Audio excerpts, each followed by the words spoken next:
What's up, y'all? My name is Devontae, and I sacrifice my time so you don't have to. Tell me why I'm enjoying my day. I'm just chilling. I'm still finishing up Pokemon Black and White. And something told me, hey, yo, Devontae, go check out your community post. Go check out what the fuck's going on YouTube at the moment. Maybe something just popped up as far as notification. I don't know, right? I look at my notification, I see the homie Tricky. He drops a comment. And I'm not gonna lie, when I seen this comment, I almost audibly gasped.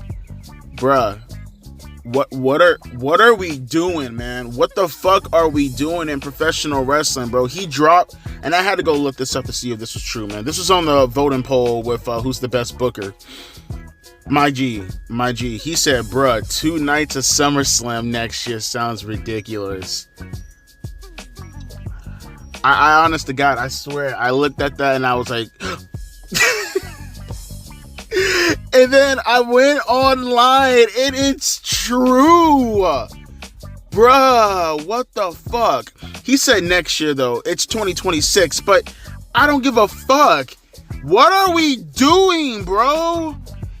Check this article out real quick if you are living under a rock like me, apparently. Link is down in the description box below. Minneapolis to host WWE SummerSlam 2026, and it will be a 2-day event for the first time. I shudder.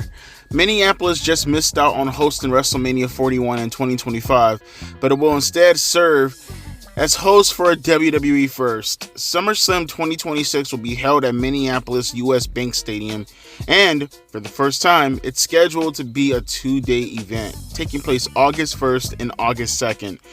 WWE will also have a host of fan and community events leading up to SummerSlam, similar to WWE World during WrestleMania. Aside from WrestleMania, SummerSlam is one of the... I'm not going to read all this other bullshit. No one gives a fuck about your stupid history. Oh, wait, I do see this, though. It's unusual for WWE to announce any non-WrestleMania premium live events a year ahead of time, let alone 2. The location for SummerSlam 2025 is yet to be announced, and it's unknown at this time if it will remain a one-day event. God, the fact that there's even speculation that SummerSlam next year is going to be 2 years also, or a 2-day event is. But no, I'm pretty sure it's just going to be Minneapolis. I don't think they go out of their way to give that kind of confirmation for Minneapolis to be the first in anything and it not be the case. So I'm pretty sure that's most likely going to be the case. Not to mention why, if you even want to call this good news, why put all your good news in, one basket? Why put all your eggs in one basket? I mean, you already got Las Vegas next year at WrestleMania, so you might as well just, my God. Is there anything else worth talking about on this article? No. If you want to read the rest of the article, though, that's all I really wanted to talk about as far as the portion out of it before I go off on this shit right here. Link is down in the description box one more time as a reminder if you want to read the rest of the article for yourself. I don't really think there's any much more to talk about outside of that. But if you want to, go for it yourself. Okay, let's get into this. Folks, I'm not trying to shit on your parade. Younger kids, younger generation, I'm not trying to shit on your parade. There are things that you can look at in professional wrestling today and you can take out and you can say to yourself, that happens to be good. Okay, that's okay. All right, that one right there is not that bad. All right, okay, that seems like it's heading in the right path. What you can't do is take professional wrestling in its current state and pretend that it justifies having 2 nights of fucking SummerSlam and WrestleMania. You can't justify that. In what way, bro? They keep doing this shit. They keep upping the length and professional wrestling on every... there's rumors going around right now, right? That the whole reasoning why you keep getting these back and forth Rampage is coming directly after Dynamite type of deals is because they're trying to test the waters as to whether or not they want to do a 3-hour Dynamite. We have a 3-hour Raw, a 3-hour Dynamite. They're even talking about rumors as to whether or not they want to have 3 hours on SmackDown when it comes to USA Network. It's too much. It's way too much wrestling for it to be this shitty at the moment, bruh.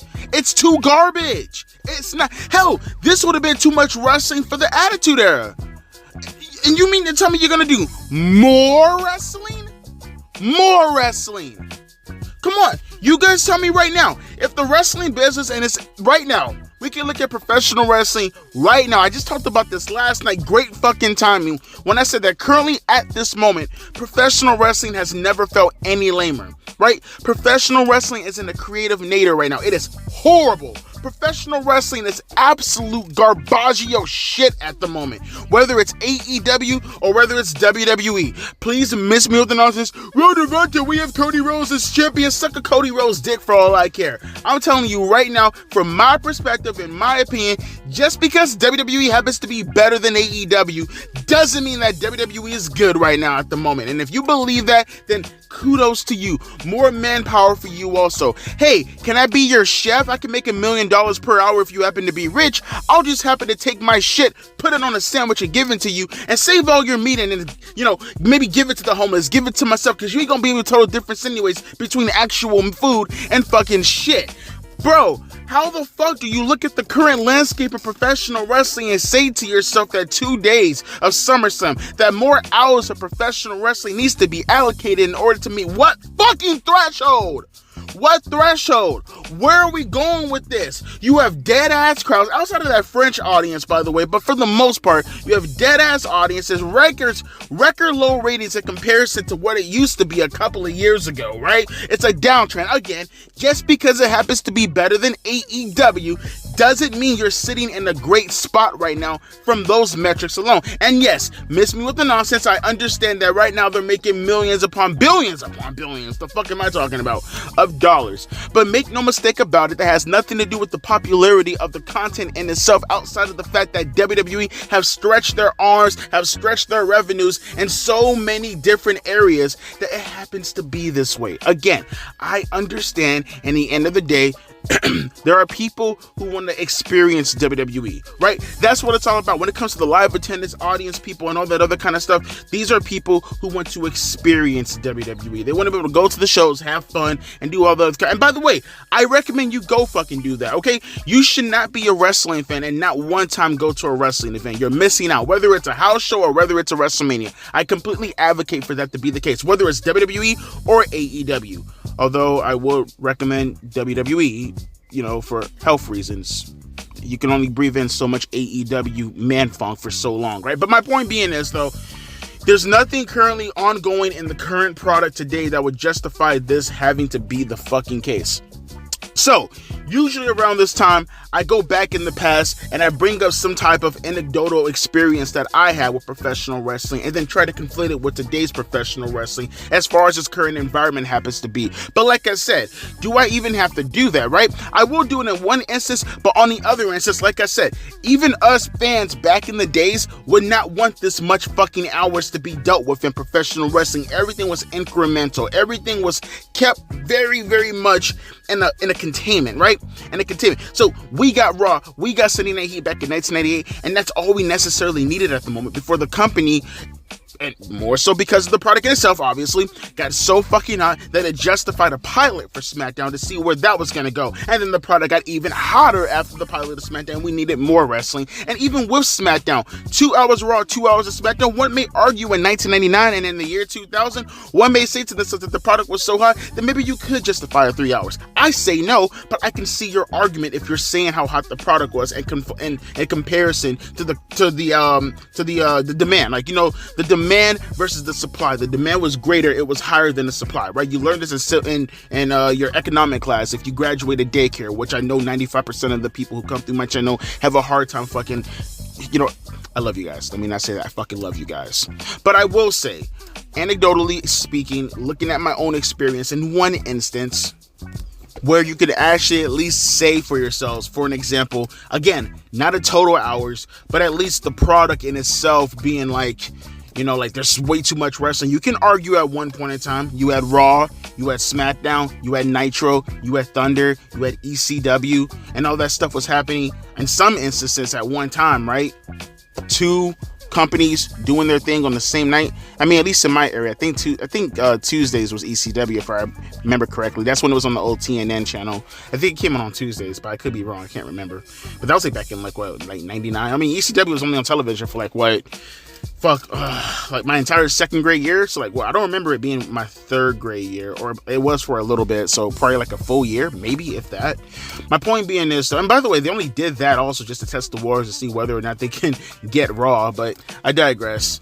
Look, I understand. Again, anecdotally, speaking from my own experience, I get it. There was so much wrestling happening at that point in time. Now, granted, 98 is a different scenario, a different situation, but look at the things that they were doing at the time compared to what the product is today. You're essentially telling me that I have to give up, let's see, Raw is 3 hours. Let's just say SummerSlam happens on, let's take SummerSlam into equation and then put the 2 hours, right? Or hell, you can look at WrestleMania if you want to. I mean, it fucking happened, right? We're talking about what? Over the course of a weekend, between Monday and Sunday, we have 3 hours of Raw, right? So that's 3 hours. Tuesday is NXT, that's 5 hours, right? Then you got Wednesday, that's Dynamite, that's 7 hours, right? Then you got Friday, that's SmackDown, that's 9 hours, which is now going to add on Rampage, that's 10 hours. Then you have Saturday, which is Collision, that's 12 hours, which you have the first night WrestleMania, that's another 5 hours probably, arguably that's 17 hours. Then you have the next night of WrestleMania, that's 22 hours.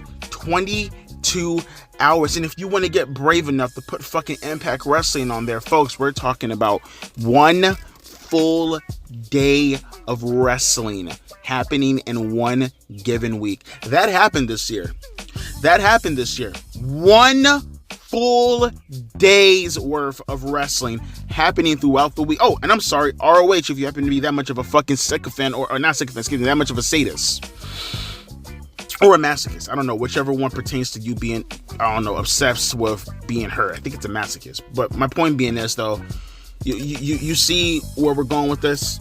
See, back in the days when we had like 7 hours of wrestling on a given week, maybe 10 if you want to take into account the pay-per-views. And mind you, that was like in 2000 and from 99, maybe, yeah, from 99 to like 2001, before WCW and ECW went bankrupt. And at that point, by 2001, it's just WWE, so now we're right back to the status quo of 5 hours on a given week, or 6 if you include Sunday Night Heat, and then, 8 hours if a pay-per-view happens to be that week. 8 hours, bruh. Hey, I wish we had 8 hours of wrestling nowadays on a given fucking week. 8 hours is usually what we get to after about, fucking Wednesday? What, 3 hours, 5 hours, damn near 7 hours?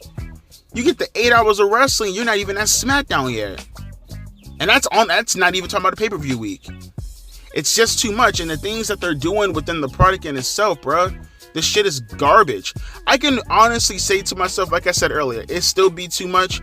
But at the very least, I can see the justification for wanting to have it if the product in itself was actually entertaining. You're not doing anything right now. Tell me the hottest feud in professional wrestling currently at the moment. Go ahead, tell me the hottest feud. There's no way you're going to say CM Punk and Drew McIntyre when Punk ain't even around, right? Right? I mean, actual people who are legitimately there at the moment. The hottest feud in professional wrestling currently right now. Can't say the Bloodline. That's more of an angle. Who the fuck are they feuding with, really?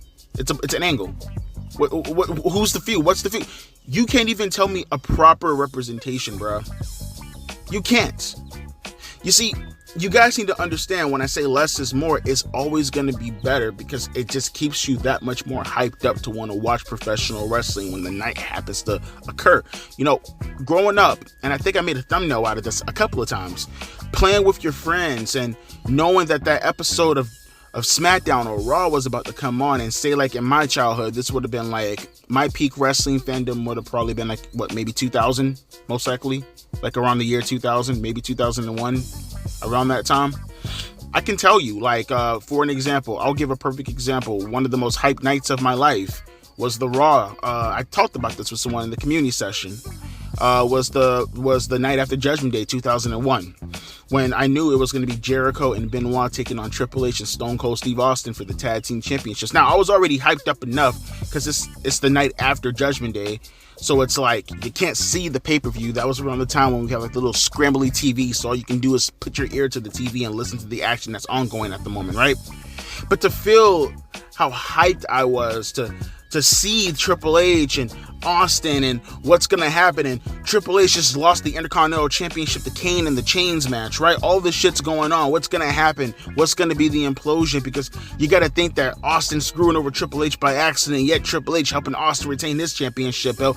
There's going to be some trouble in paradise, right? And now you have Benoit and Jericho going after the tag team championship belts. What's going to fucking happen? And I remember being so hyped up throughout that day, man. So hyped up. And then you finally get to the point where you get to watch it.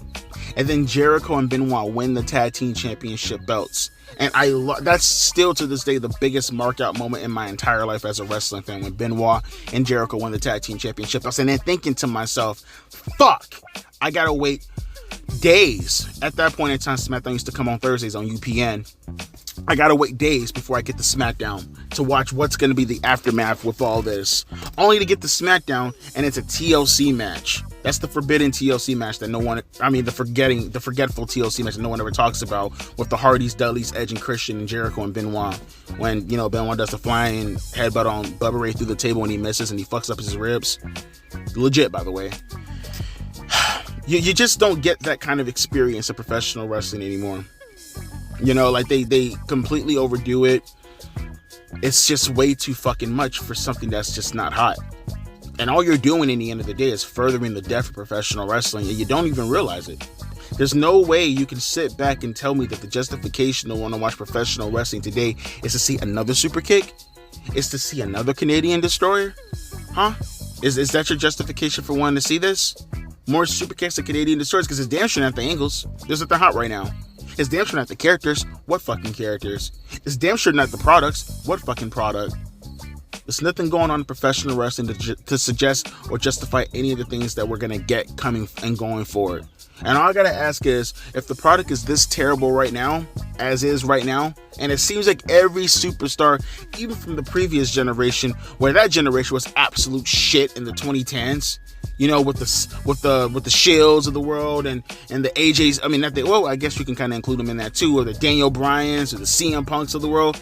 That generation was already on the downward spiral of professional wrestling being what it is today, and they are starting to bow out little by little. You could tell they ain't gonna be wrestling full time. Your John Moxleys, your Seth Rollins, your Roman Reigns, your Bryan Danielsons, your AJ Styles, your CM Punks. All these guys are not gonna be around by 2026. They won't. They just simply won't. They're already bowing out as is. They're already taking extended breaks as is. And you want me to get hyped for 2026 when you can't even get me hyped for 2024? Okay, based. Do you? Let me know your thoughts down in the comment section below. Don't forget, later on today, we'll go over the AEW numbers. Let's see how they did. Let's see how they did. And hopefully, we'll see if there's any more news later on today. As always, my name is Devontae, and I'll be catching you guys later. Deuces, P. Eyes.